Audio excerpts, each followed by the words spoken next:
Olá, eu espero que você esteja bem. Quando você escreve um texto, por melhor que sejam as suas ideias, você vai precisar usar uma boa pontuação. Então nós usamos a pontuação para dar sentido àquilo que escrevemos. Os três principais elementos de uma pontuação são a vírgula, ponto e vírgula e o ponto. Eu sei que existe ponto de interrogação, de exclamação, travessão e outros recursos que também são usados na pontuação. Mas com uma vírgula, ponto e vírgula e o ponto, você tem os elementos básicos para escrever um texto. Eu acrescentaria aqui ainda o ponto final. E por mais que alguém diga, mas é mais um ponto, é apenas o ponto. Mas ele é diferente de todos os outros símbolos de pontuação. Você pode ter um texto com 5 frases e você pode ter lá pausas, com uma vírgula, uma pausa um pouco maior com ponto e vírgula e um ponto. Esse ponto no meio do texto é também uma pausa.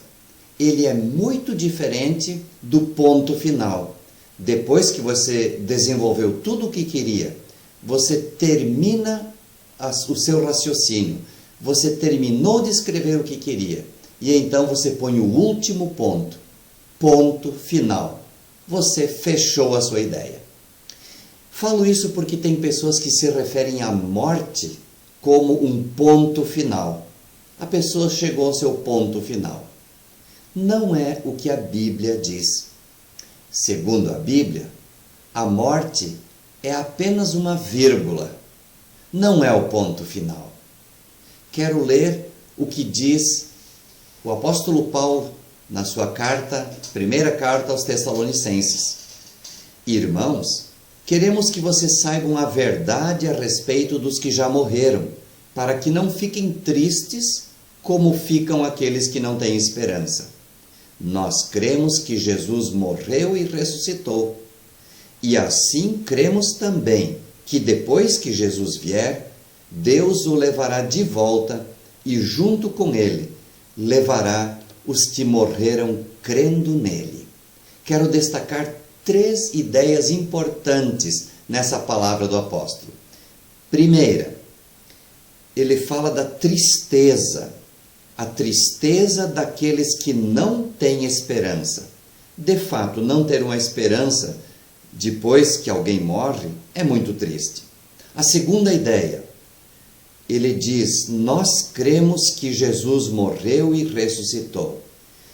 A fé na morte e na ressurreição de Jesus é básica, é fundamental na fé cristã. Jesus morreu, mas ressuscitou. E isso é a base para a nossa morte e a nossa ressurreição. E a terceira ideia, Jesus voltará para este mundo.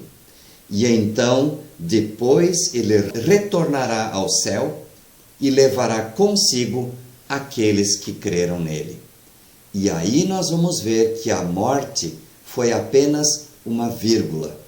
A vida continua junto de Deus no céu. Creia em Jesus. Você vai ter esperança. A morte será apenas uma vírgula e não o ponto final.